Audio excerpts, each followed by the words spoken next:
হয়েছে বা যাই হয়েছে বিচার আমরা প্রশাসনের মাধ্যমে যাবো। অবশ্যই এখন আমরা প্রশাসনকে জানাইছি, ওনারা এখন আমাদের কি আশ্বস্ত করে আমরা এটা জেনে শুনবো।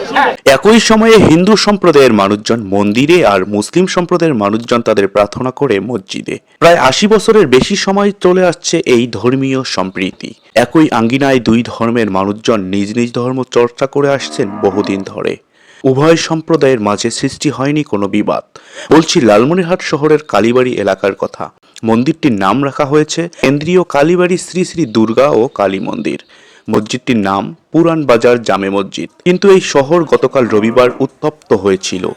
দেশের সংখ্যালঘু সনাতনীদের ওপর নিষ্ঠুর নির্যাতন, ঘরবাড়ি, ধর্মীয় প্রতিষ্ঠান ভাঙচুর, লুটপাট ও অগ্নিসংযোগের প্রতিবাদে মানববন্ধন ও বিক্ষোভ সমাবেশে সবাই লালমনিরহাট সদরের মিশন মোড়ে জমা হতে থাকে। সমাবেশে বক্তব্য শেষে এক পর্যায়ে তারা বিক্ষোভ মিছিল শুরু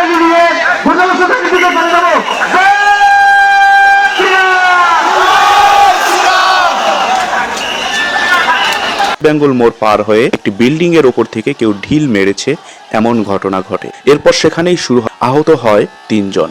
সেনাবাহিনী চলে আসলে পরিস্থিতি স্বাভাবিক হয় এবং সেখানে তারা অবস্থান নেয়। এরপর পরিস্থিতি বেগতিক দেখে জেলা প্রশাসক এসে আশ্বস্ত করেন এবং ২৫ সদস্য বিশিষ্ট একটি তদন্ত কমিটি গঠন করেন। এই কষ্ট আমি দিতেও চাই না।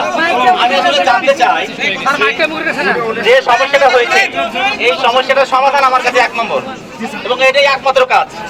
এখন এই সমাধানটা করতে হলে তো আমাকে সমস্যাগুলো এবং আপনাদের দাবিগুলো শুনতে হবে। আমার একটা অনুরোধ যে আপনাদের মধ্য থেকে তরুণ এবং প্রবীণ মিলে ২০ জন বা ২৫ জনের একটা কমিটি করে দেন। তাদের সাথে আমরা এখনই কথা বলি, সমস্যাগুলো শুনি, আপনাদের দাবিগুলো শুনি। যেই দাবিগুলো আমরা এখানে সমাধান করার মতো জেলা প্রশাসন থেকে সেগুলো এখানে সমাধান করে দিব। আর যেই দাবিগুলো আপনাদের জাতীয়, যেমন সংসদীয় আসন চাওয়া, এই লালমনিরহাট জেলাটির হিন্দু মুসলিম একসাথে মিলেমিশে থাকে সব সময়। কেন তবে এমন বিশৃঙ্খলা? যে অপশক্তি এই হামলার সাথে জড়িত তাদের শাস্তি দাবি করে স্থানীয় মানুষজন।